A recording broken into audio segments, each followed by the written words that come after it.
Magandang araw sa inyong lahat. Ako si Mike Tan, veterinarian din pero in the last 30 years, educator ako. Galing ako sa UP as chancellor at ngayon may eskwelahan dito, Quang Minh College sa Tagaytay, Cavite. At whereas as part of the school, meron din kaming animal wellness program kasi itong eskwelahan ay supported ng mga Buddhist at malakas ang paniwala ng Buddhist na ang lahat na living creatures ay kailangan alagaan. No? So may animal rescue program kami dito at sa kagandahang loob ni Doc Geraldine and her friends at Bethesda Clinic, nagkaroon kami ngayon ng check-ups. Actually sana may neutering campaign neutering program pero may konting problema. Ang mga nakuha naming mga stray dogs ay may flea allergy, no? So may allergy sa pulgas na akala namin ay galis, no? Baka makita niyo yung mga aso. I'm sure maraming mga aso dyan sa tabi-tabi, akala natin galis pero ano lang pala, no? Allergy sa pulgas. So gagamutin yan and then hopefully in 2 weeks magkakaroon tayo ng neutering program or kapon nga. Itong mga aso ay magta-training din kami sa kanila para maging emotional support dogs at saka basic training din para maging magandang pets. No? And then they will be put up for adoption. Pero dito naman sa Quang Minh College, sila ay maging emotional support dogs for our students and faculty. So kung may problema nga sila, yakapin na lang mga aso, malaking bagay yan.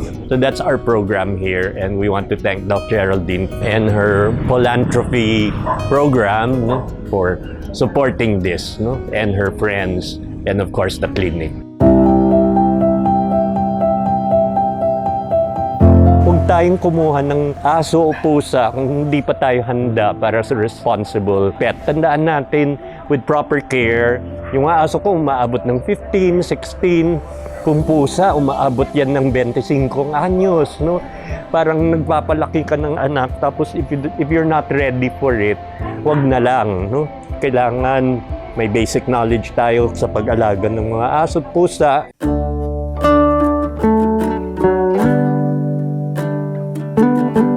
Hello, ako po si Dr. Ann Almazar, isa po akong veterinaryo.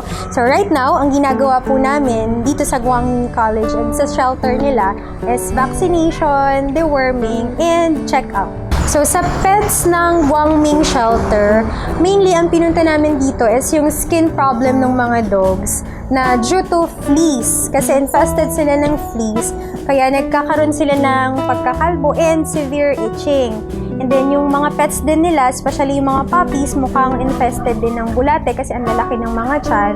And then, for now, sa ngayon, ang worst na nakita ko is yung senior dog na may butas yung tiyan. And later, pupunta pa dun sa college to check yung isa pang dog na mukhang may vaginal hyperplasia. And ano lang din naman, vaccine lang. So for fleas or even galis, may mga remedy naman dyan. And hindi naman all the time expensive ang treatment. Just ask first yung nearest vet ninyo, ano bang pinaka-viable, ano ba yung cheapest option na pwede nyong i-avail kaysa itapon nyo. Kasi syempre, ang dogs ngayon, cats, hindi naman na sila basta pet lang. Most people consider them as family na. And kung itatapon nyo sila, kawawa naman, masasagasaan lang sila or mabubuntis, magkakaroon pa ng overpopulation. Then yung mga kittens, eventually mamamatay lang din. So as much as possible, huwag nyo po sanang itapon. May mga clinics naman na nag-offer ng mga murang services. And then pwede naman kayong pumunta sa mga vet centers ninyo to consult. Basta magamot, gagaling naman yan. Huwag nyo lang pabayaan. So there's always hope naman.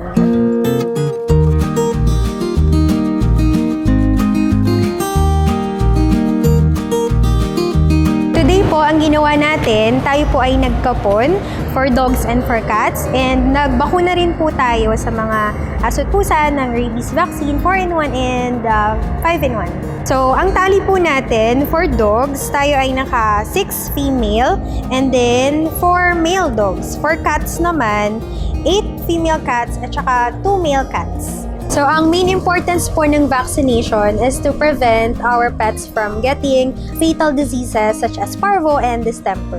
So sa deworming naman, para din hindi sila magkaroon ng internal parasites kasi si internal parasites such as si bulate nga or si worms, pwedeng kaagaw pa nila yan sa nutrition ng katawan nila and can also cause anemia and in severe cases, even death.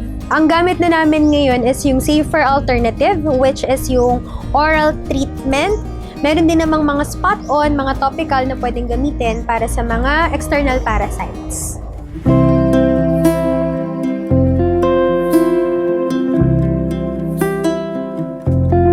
So, benefits ng spay and neuter is, number 1, to control yung overpopulation.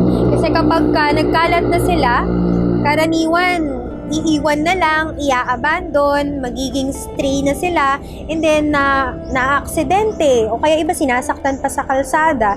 And to avoid din yung pagkakaroon ng mga sakit, tulad ng mammary tumors, ng mga reproductive na sakit, tulad ng prostatitis, o kaya pyometra. Kasi sa shelter, kinokontrol talaga natin yung population nila. Kasi if sobrang dami na nila, hindi na natin talaga ma-take care yung mga pets sa sobrang dami nila. So, kailangan i-control natin yung number lang na kayang i-occupy ng isang shelter.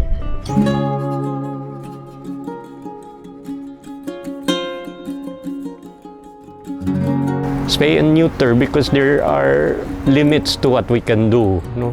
Lalo pa sa pusa, no? They can reproduce every year na, no?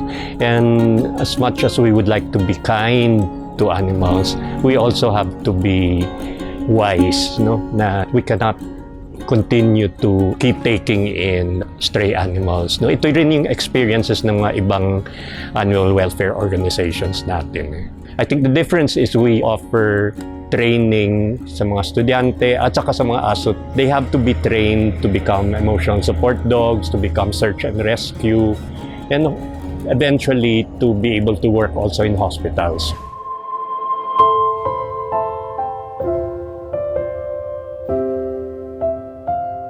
Kaya nakita ko yung aso na payatot at yung puro galis. Medyo naiilang pong hawakan ba po makahawa po yung sakit sa ganyan. Pero yung po yung transition niya, ang ganda po talaga kasi makikita mo yung payatot tapos biglang tumaba. Ang sarap pala sa pakiramdam na, ay, ito pala yung dati na pinanidirihan. Tapos ngayon ito, cute na siya at gustong ampunin po ng iba. Ganun po yung paramdaman mo kapag nakita mo yung na pwede po siya lang makarecover from trauma or yung mga masamang or negative na appearance nila into acute na, tas maraming gustong kumuha or mag-alaga. After na naging cute na po sila, ang balik po nun ay sa atin pong mga tao. Nagiging emotional support dogs po sila na puno ng problema yung isang tao. Nako-comfort po nila, gawa po nung kaysa nag-isip sila ng negative, ang cute pala ng aso ganito, kaya naramdaman nila yung, ang gaan sa pakiramdam po. Yung aso kasi parang tao din po silang mag-isip, tumatamlay, di kumakain. Ganun din po yung naramdaman nila sa tao. Sa atin po ay mga aso ay nilalagaan natin, gawa po nung malungkot sila or na-trauma. Then after po nun, pag nakita nila yung tao na malungkot, kino-comfort din nila kasi alam nila yung pakiramdam ng malungkot, na abandon. Kaya parang tao talaga yung aso, kaya nga nasabi siyang man's best friend. Ito po si Magic. Bali, salamat po Doc Geraldine ng Philanthropy na ipakapo na po namin si Magic at mga iba pang aso dito sa campus. Bali, salamat po Doc Geraldine ng Philanthropy. Doc Geraldine ng Philanthropy. Salamat po at nabigyan po kami ng pagkakataon ng ganito po. Libreng kapon po sa amin pong alagang hayop.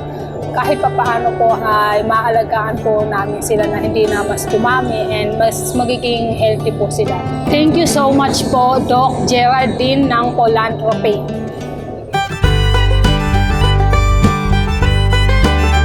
We would like to extend our deepest gratitude to Doc Geraldine for making this possible to our animal support here in Guangming College.